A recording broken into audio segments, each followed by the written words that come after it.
No!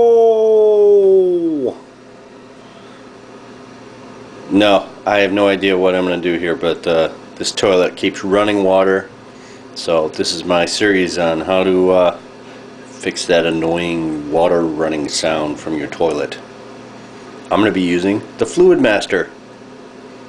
Okay, I'm in my small bathroom here, and if you ever been asleep at night or getting ready to go to bed and you hear this sound and nobody's in your home, not the flush. Wait for it. That sound. This toilet does this, just automatically refills itself every day, probably multiple times a day. So the fix for that is I have to replace the toilet fill valve. So I got this Fluid Master, really cheap, under 10 bucks, and watch some videos on how to install it, because I'm not that tech savvy, if you call this tech, and we're going to install this.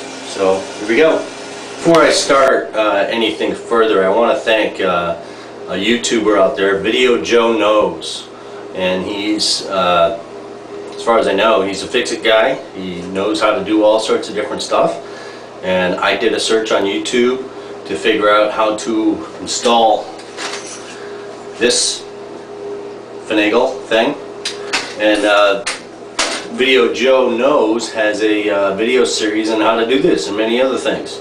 So I'd like to thank Joe, and this is what I learned. So let's get started. Okay, so first thing Joe said to do was turn off the water. So this is the water valve, and let me turn this off. I think that's the off position anyway. And then remove carefully the top, and I'm going to put this in another room.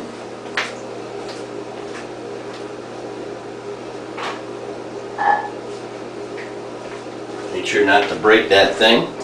And empty the water out of the basin of the toilet.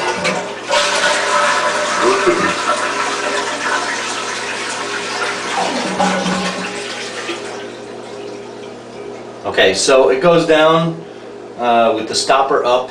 There's probably, I don't know, maybe 18 ounces of water maybe in the bottom of the basin here. So I have to get some sponge and a bucket and do some manual labor to get the water out of here. So I'll stop it right now and we'll come back in a minute.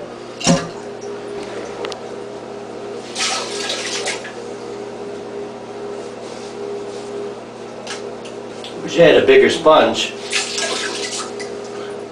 Maybe multiple sponges. I think there's a better way to do this. Maybe some paper towels in the bottom of this would do it. But just take some time. Water's off. I have turned off the water here, and this is the water valves. Now I'm removing this. I loosened it, of course.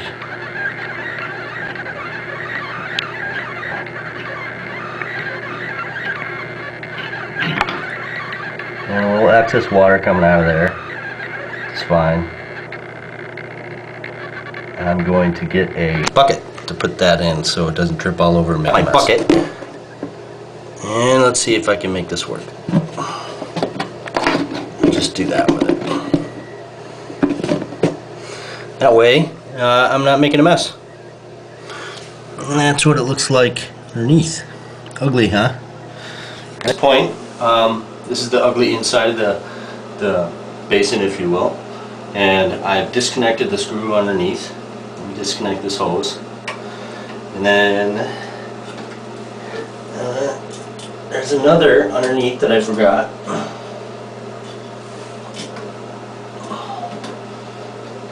Unscrew this, and it should come right out.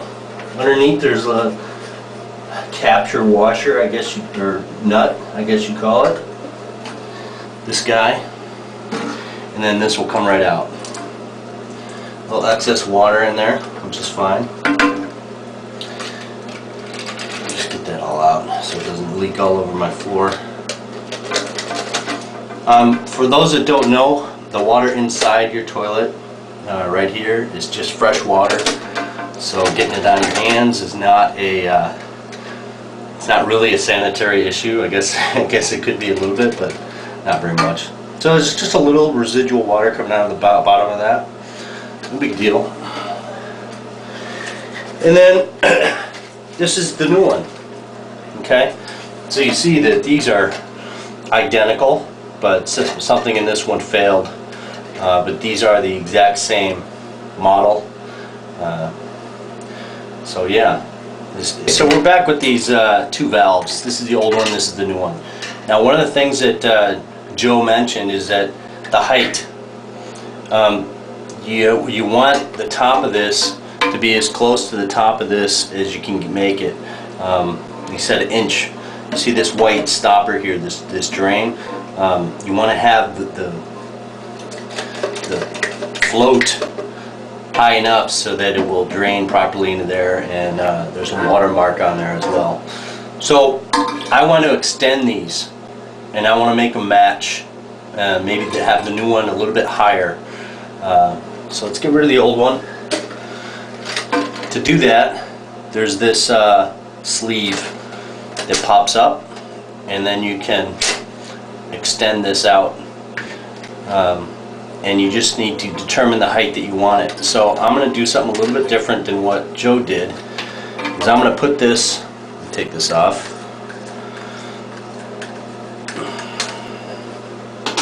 I'm going to put this in the hole. Excuse my noise there. Put this in the hole, and you see it's up. So I want it to be, this part to be level or just a little bit low below this.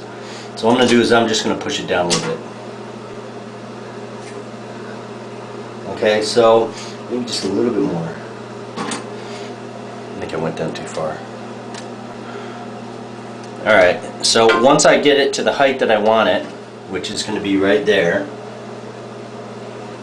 I'm going to pull the sleeve back down, and that locks it in position. So for me, that was a quick way to do my adjustment. See, it's probably the width of your finger to the top when it's straight. After that, Joe, he cut this hose. I guess I could do that too. This one has this sleeve on it, but this has a clip. The clip just basically, from the outside, basically just clips over,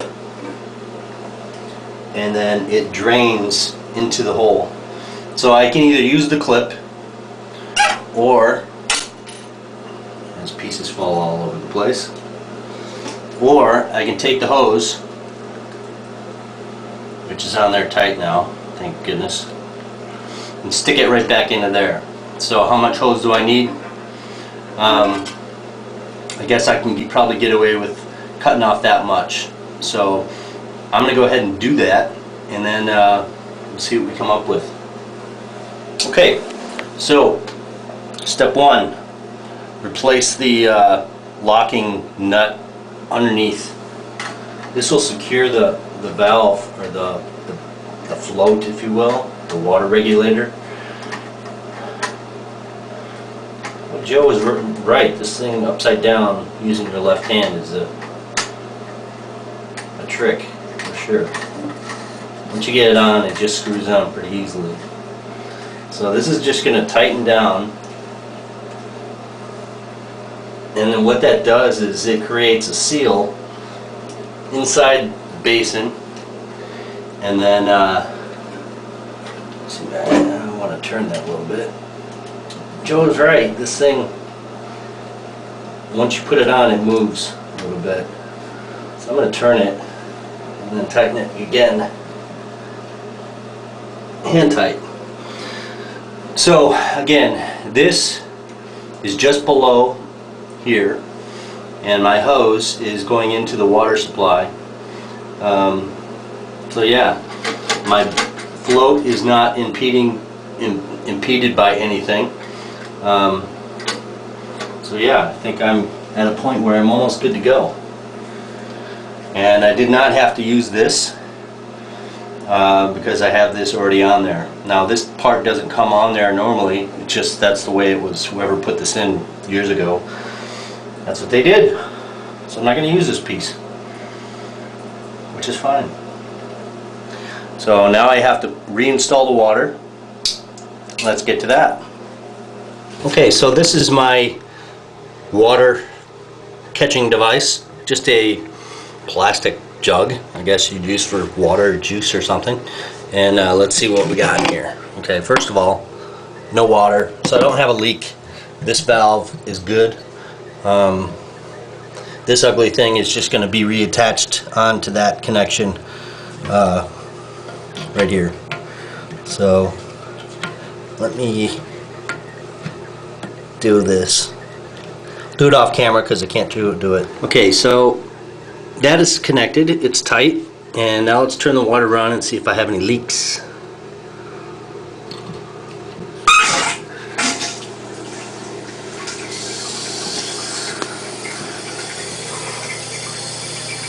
Okay, I'm not seeing any leaks under. This is what happens when you turn the water on. Crank it up a little bit. Let's see what it does.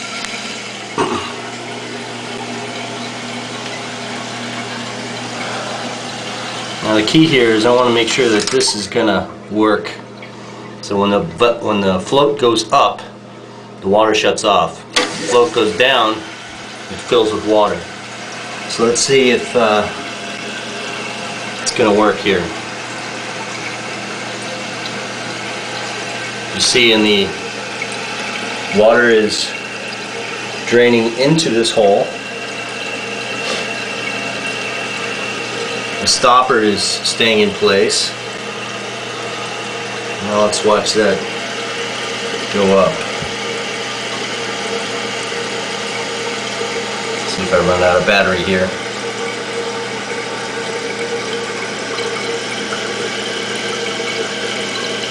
See, it's going up.